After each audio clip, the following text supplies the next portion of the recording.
The BCC, Pat, Claudio, Marina, and John Moxley got AEW started.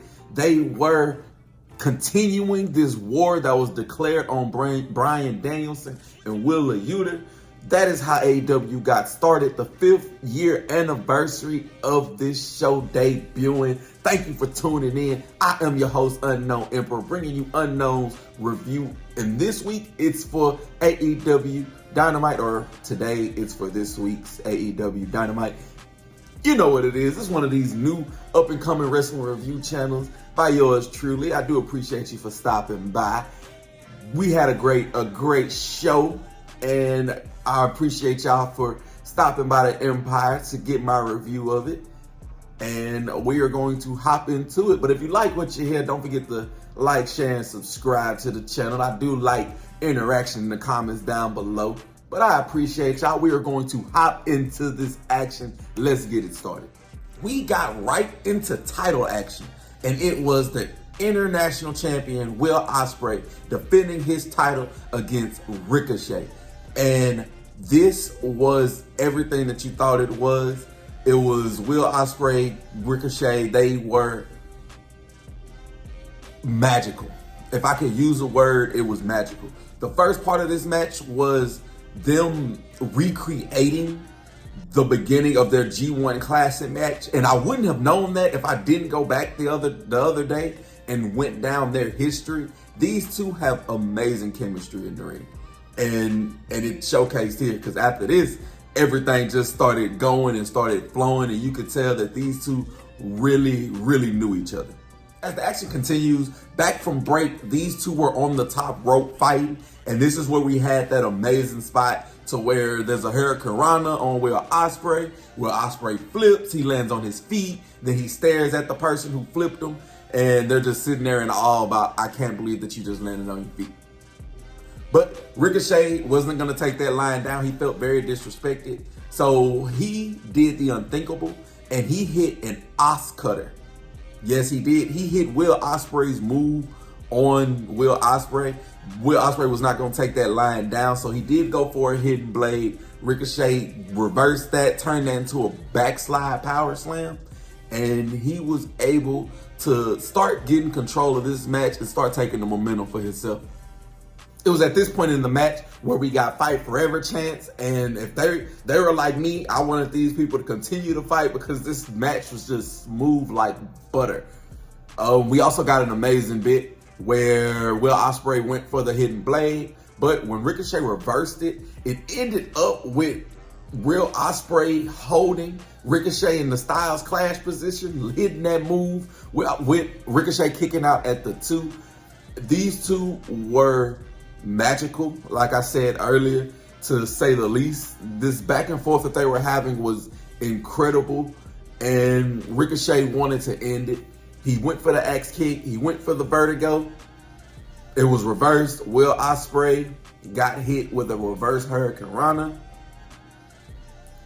turned that into a hidden blade, and 1, 2, 3. The match is over, but it ended in a draw because these two both had their shoulders on the mat, and the crowd was obviously displeased. Will Ospreay, Ricochet, they talked it over real quick. They said, let's restart the match. It came down. It was official. The match got restarted. The gloves were off, everything, but it was really for nothing because when the match got restarted, Takeshita came out. He attacked Will Ospreay. He turned on this boy. We don't know if it was he went rogue or it was because of, or Don Callis told him about it. I'm sure we'll figure out more. But he attacked Will Ospreay. He attacked Ricochet, causing the DQ finish. And that's how it ended. Takeshita, I'm sure this is going to lead to a match with Takeshita and Will Ospreay. It might even lead to a triple threat match. But the match between Ricochet and Will Ospreay was great. From what I've seen, every time that they've stepped into the ring together, it was nice. And you gotta watch it. It was enjoyable.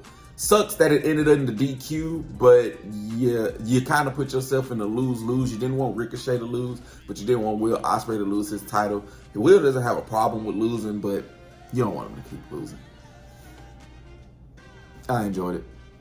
Mercedes Moné was then backstage with Renee, and she showed a little video package of her favorite moments of AEW over the 5 years. Of course, it was just a video package of all her favorite moments. But, I mean, it's Mercedes Moné. What else did you expect? But this segment ended with MVP walking in the shot and handing Mercedes Moné a business card. I want to see what MVP is up to. I want to see what this Hurt Business is talking about. But let's just see where everything kind of falls in place with them. TV time with Chris Jericho was next, and he was flanked by the Redwood and by the Bad Apple. And he let us know 3 important things. 1, this is his 34-year wrestling anniversary. 2, he wants to expand his Jericho Vortex. And 3, since he got a pinfall victory over Mark Briscoe, he deserves a Ring of Honor title match. This prompted Mark Briscoe to come out. He was followed by the Conglomeration. These two were in the ring by themselves. Briscoe didn't want to make excuses. He let Chris Jericho know, like, hey, we know why you beat me, how you beat me, but at the end of the day, you beat me.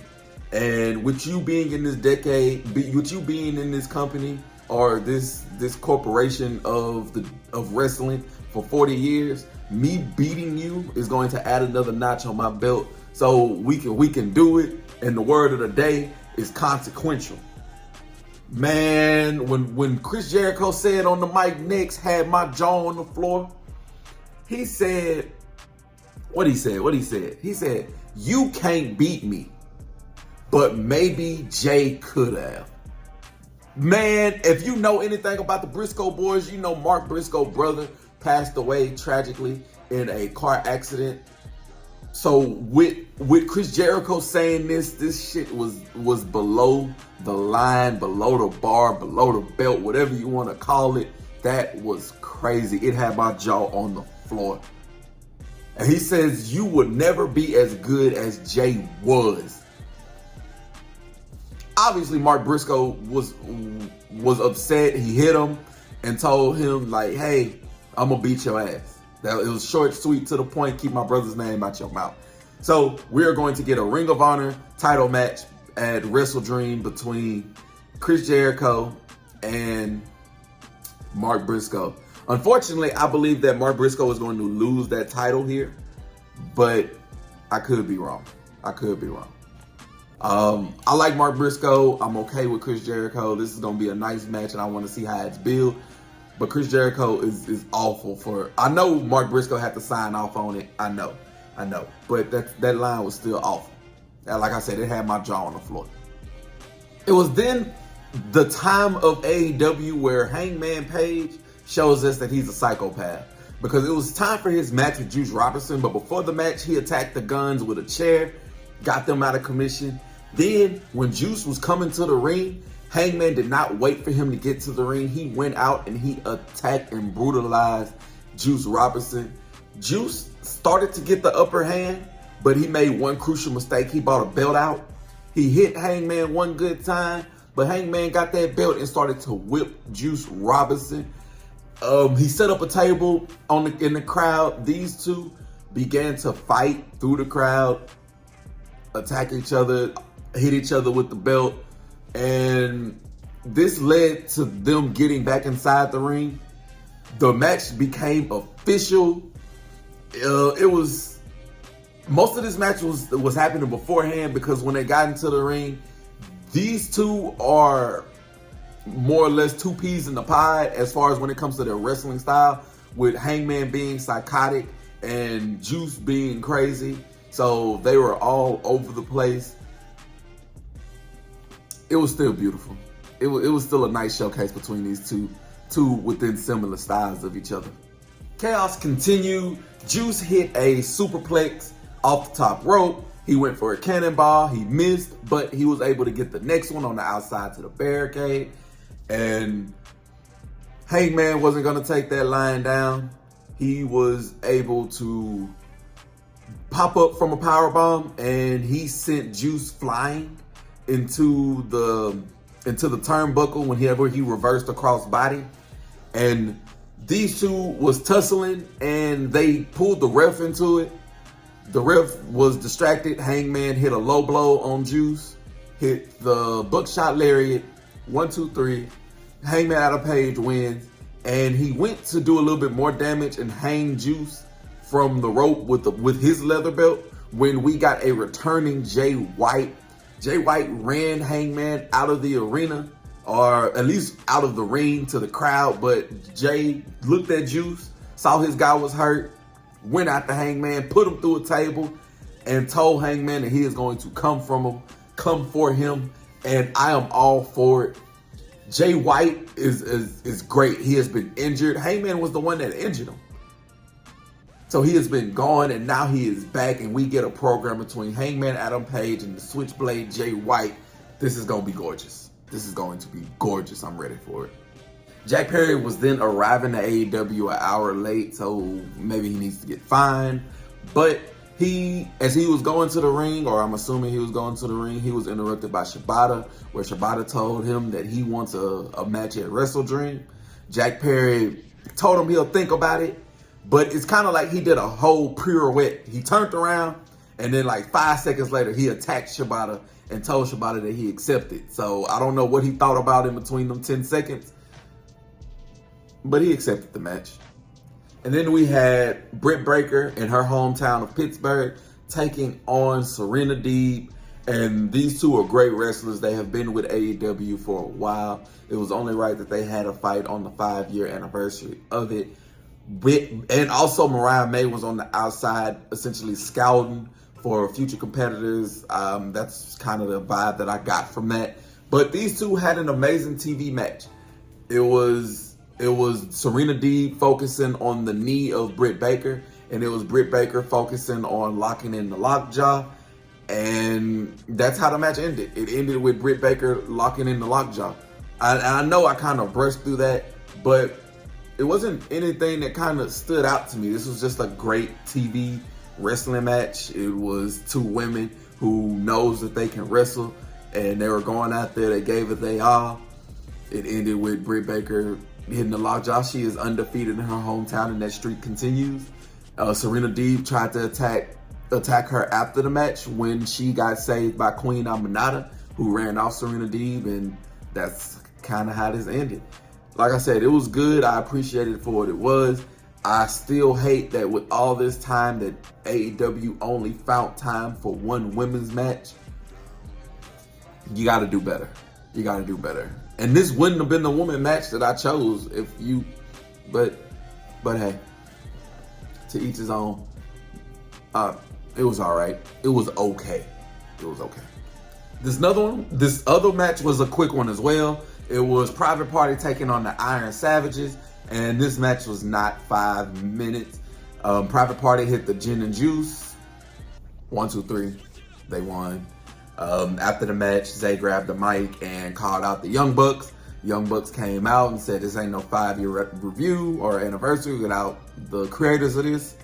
And they had Private Party distracted. Jack Perry came out and attacked them. It's a 3-on-2 assault. Only one man can come out and make the save. None other than Shibata. And Christopher Daniels started up or told us that it was going to be a trios match this Friday with the 3 faces and 3 heels taking on yada, yada, yada. Private Party. Hopefully Private Party does win the title by the end of the year. I don't see that happening, but it'd be poetic for them to take those titles off the Young Bucks. But as far as the match goes, it wasn't much to it. And then the after segment wasn't really nothing much to that either. But it was okay. It was all right. It was all right. No rating on it. It was average. MVP was then back with Renee, and he was going to make an announcement when he was interrupted by Prince Nana, who felt disrespected last week when MVP interrupted him, and he reminded him that he can still wrestle, and he'll lace them bitches up right now. But MVP said that sounded like a complaint, and he had to take that up with the head of the complaint department when the camera panned over to debuting Sheldon Benjamin, and he is a part of MVP's business. They are business partners, and this is becoming beautiful. I want to know what's going on. Are we going to get Bobby Lashley next? Is it gonna be Powerhouse Hobbs? Is he just trying to recruit black people? Because he's giving a car to Mercedes Moné, he's giving a car for Prince Nana. I want to see what happens.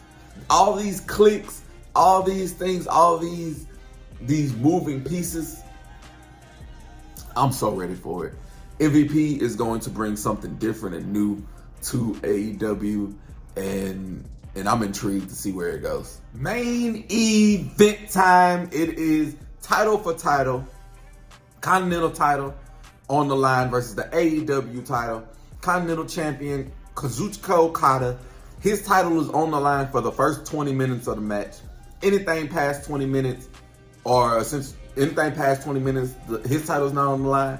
For the whole match, the AEW championship is on the line. Bryan Danielson, Kazuchika Okada.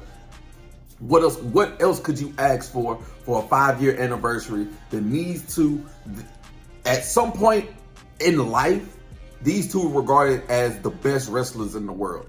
They are in AEW right now. And so they took the first couple of minutes to just breathe in the atmosphere that the arena was giving them. All the chants, like holy shit and everything like that, to kind of build up that aura a little bit. But then these two got started. But the start of this match was extremely slow, and that was based off of Okada, because like I said, the first 20 minutes of this match, his title is on the line. If he can last past 20 minutes, his title not on the line anymore.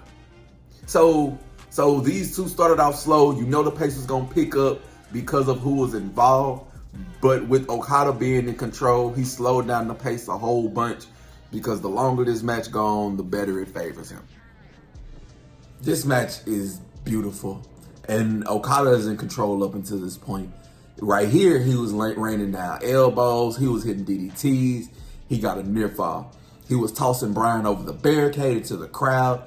And with every step of the way, since he was trying to keep the match slow paced, he was basking in the crowd. With him being distracted with the crowd, this helped Bryan Danielson get control. He hit a drop kick. He hit a top rope drop kick.